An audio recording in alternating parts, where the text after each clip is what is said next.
Hello दोस्तों, welcome back in my YouTube channel. Friends, आज हम बात करेंगे शेयर मार्केट की। जी हाँ, आज वीडियो उन लोगों के लिए है जो शेयर मार्केट में कदम रखने की सोच रहे हैं और वो बिल्कुल नए हैं और जिनको बिल्कुल भी शेयर मार्केट की नॉलेज नहीं है। तो फ्रेंड्स, मैं आपको शेयर मार्केट के बारे में स्टेप बाय स्टेप समझाऊंगा, जिससे कि एक 10 साल का बच्चा भी आसानी से समझ सके। चलो दोस्तों, हम शुरू करते हैं। अगर दोस्तों आप पहली बार मेरा चैनल विजिट कर रहे हैं तो प्लीज़ फॉलो करना भूलें ना, और बेल आइकन को ज़रूर प्रेस करें, जिससे कि आपको टाइम पे अपडेट मिलती रहे।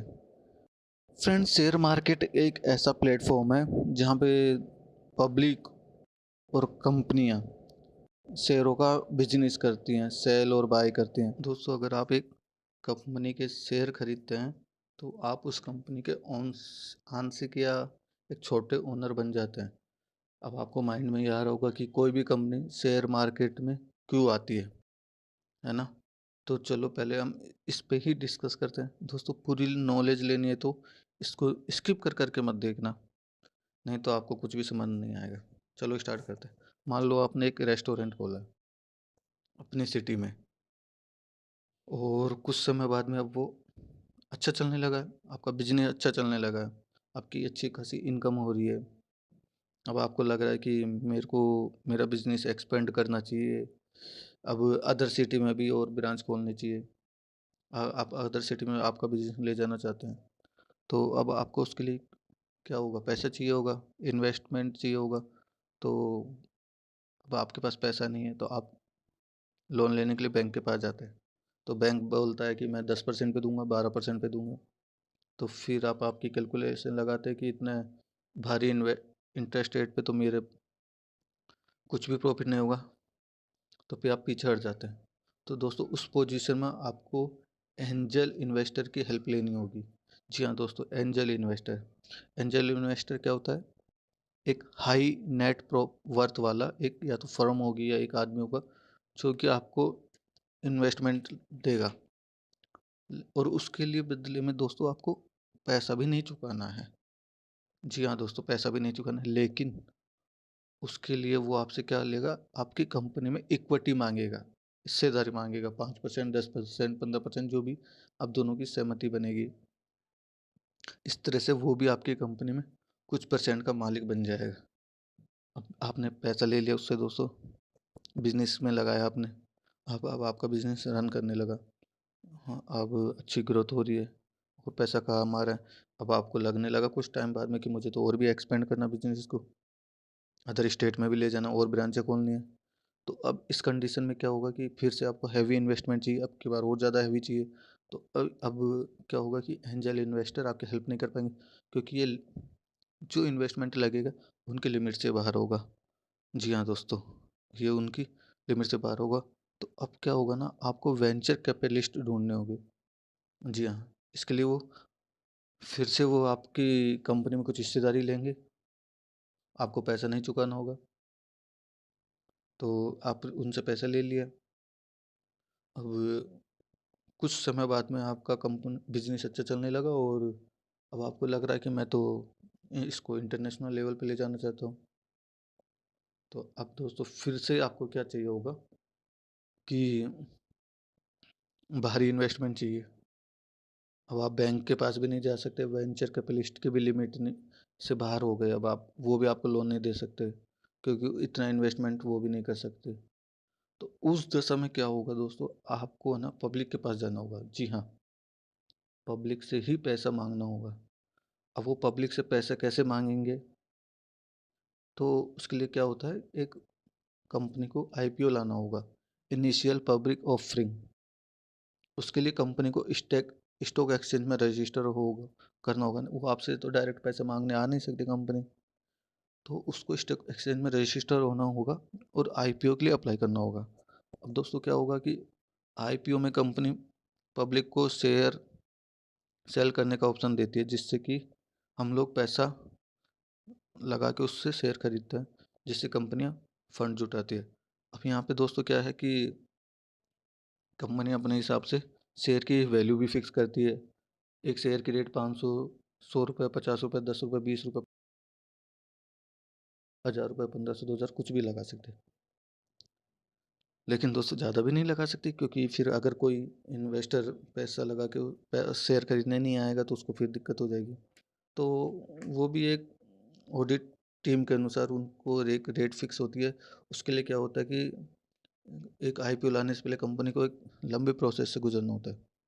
आईपीओ के लिए कंपनी एक अच्छी प्रोफेशनल टीम बनाती है, जो कि उसको गाइड करती है कि आपको आईपीओ लिए क्या-क्या करना है।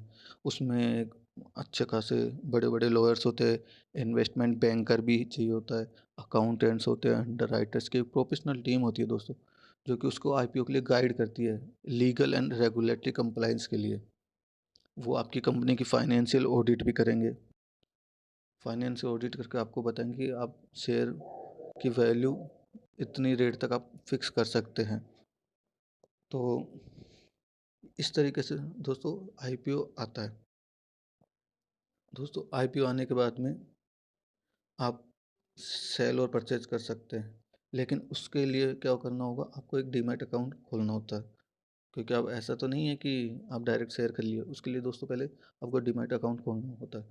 तो आजकल मार्केट में काफ़ी ऐप आ गए हैं उसके लिए, तो जो आपके ट्रांजैक्शन में 10 से ₹15 चार्ज लेते हैं पर ट्रांजैक्शन पे, पर बाइंग पे, पर सेलिंग पे। तो मैंने फ्रेंड्स नीचे डिस्क्रिप्शन में एक लिंक दिया है, आप उस पे क्लिक करके अपना डीमैट अकाउंट खोल सकते हैं। जी हाँ, अब क्या है दोस्तों कि दो कंपनी ने आईपीओ लिया है और वो शेयर मार्केट में लिस्ट हो गई, वो बिजनेस कर रही है। अब मान लो उसको बाद में फ्यूचर में उसको फिर से और बिजनेस एक्सपेंड करने के लिए पैसे की ज़रूरत पड़ी, तो क्या होगा, अब क्या वो लाएगी FPO, follow on public offer. जी हाँ दोस्तों, फॉलो ऑन पब्लिक ऑफर।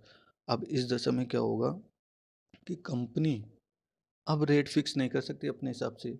अब जो रेट शेयर मार्केट में उसका चल रहा होगा, वही रेट उसकी अब लगेगी। हाँ, ऐसा नहीं है कि अब कि यार वो खुद भी कुछ भी अपने हिसाब से रेट फिक्स कर दे। जी हाँ, तो अब बात करते हैं दोस्तों शेयर मार्केट की। उसमें आपने फ्रेंड सुना होगा कि निफ्टी 50, सेंसेक्स, है ना? तो देखिए दोस्तों, आपने टीवी की टीआरपी के बारे में सुना होगा ना, टीआरपी रेटिंग।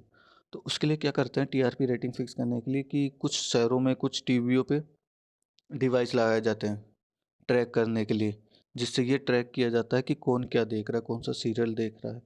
उससे क्या होता है कि टीआरपी रेटिंग डिसाइड होती है।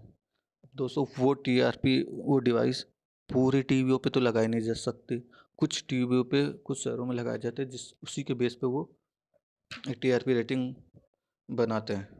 तो उसी हिसाब से क्या होता है कि दोस्तों सारी कंपनियों को ट्रैक किया नहीं जा सकता। उसके लिए क्या किया, बॉम्बे स्टॉक एक्सचेंज ने टॉप 30 कंपनियों का एक वो बनाया, लिस्ट बनाई। उसको तो टॉप 30 कंपनीज को ट्रैक करके पूरा मार्केट उससे क्या करता है, बॉम्बे स्टॉक एक्सचेंज प्रिडिक्ट करता है, जिसको कि हम सेंसेक्स कहते हैं। जी हाँ, सेंसेक्स में क्या होता है, टॉप 30 कंपनीज होती हैं। उसी हिसाब से national stock exchange top 50 company को ट्रैक करता है और मार्केट प्रिडिक्ट करता है, जिसको कि हम निफ्टी कहते हैं। टॉप 50, टॉप 30 कंपनीज जिधर मूव करते हैं दोस्तों, मार्केट भी उसी तरह मूव करता है। लेकिन ये भी ज़रूरी नहीं है कि कभी-कभी क्या होता है कि मार्केट गिर रहा है लेकिन आपका शेयर बढ़ रहा है। तो क्या होता है कि आपका शेयर जिस कंपनी का है, हर कंपनी का क्या बिजनेस मॉडल अलग-अलग होता है। तो उस कंपनी का शेयर भी उस कंपनी के बिजनेस के अनुसार ही ऊपर-नीचे होगा। अब बात ये है कि किसी भी कंपनी का शेयर ऊपर-नीचे कैसे होता है दोस्तों? अब आपके दिमाग में ये भी चल रहा होगा कि किस चीज़ के आधार पे कंपनी का शेयर ऊपर-नीचे होता है। तो देखिए, शेयर मार्केट में क्या होता है, 3 एंटिटी होती है, रिटेल इन्वेस्टर, इंस्टीट्यूशनल इन्वेस्टर और एक होता है एडवाइज़र रेटिंग कंपनी। जी हाँ, अब रिटेल इन्वेस्टर में तो हम आप जैसे लोग आ गए, अब आ गया दूसरा इंस्टीट्यूशनल इन्वेस्टर, जो कि बल्क में शेयर खरीदते हैं, करोड़ों में, तो बल्क में लेते हैं दोस्तों वो। तो वो इंस्टीट्यूशनल इन्वेस्टर होते हैं। और तीसरा होता है एडवाइजर रेटिंग कंपनी, जो कि ये प्रिडिक्ट करती हैं, एडवाइजर रेटिंग कंपनी की इकोनॉमी अभी ऊपर जा रही है, नीचे जा रही है, किधर मूव कर रही है, अभी कौन सा सेक्टर बूम पे है, नहीं है, तो वो इस हिसाब से अपनी रिपोर्ट जारी करती हैं कि इस शेयर की, इस मार्केट, इस सेक्टर की ये ऐसी अभी कंडीशन चल रही है। उस हिसाब से वो शेयर उस कंपनी का, उस सेक्टर का ऊपर नीचे होता है।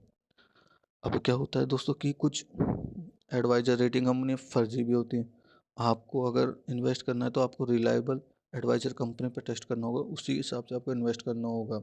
जी दोस्तों, देखो अब ये क्या होता है कि इंस्टीट्यूशनल इन्वेस्टर जो बल्क में शेयर खरीदते हैं, ये भी लोग क्या करते हैं कि किसी भी कंपनी का शेयर की डायरेक्शन बदल देते हैं। क्या करते हैं कि ये लोग काफ़ी बल्क मात्रा में परचेज और सेल करते हैं, जिससे क्या होता है, अगर ये परचेज करते हैं तो उस कंपनी का शेयर ऊपर जाने लगता है, फिर ये अपने प्रॉफिट के हिसाब से उसको सेल कर देते हैं, तो भी शेयर फिर नीचे जाने लगता है। तो ये ऐसे क्या है कि रिटेल इन्वेस्टर उसमें फंस जाते हैं अगर आपको नॉलेज नहीं है। तो दोस्तों, आपको भी शेयर मार्केट में इन्वेस्ट करने के लिए अच्छी खासी नॉलेज लेनी पड़ेगी। तो चलो दोस्तों, आज वीडियो में इतना ही। अगर मन में कुछ सवाल है तो आप कमेंट बॉक्स में आकर पूछ सकते हैं और मैं उनका उत्तर देने की कोशिश भी करूँगा। तब तक के लिए दोस्तों, बाय बाय।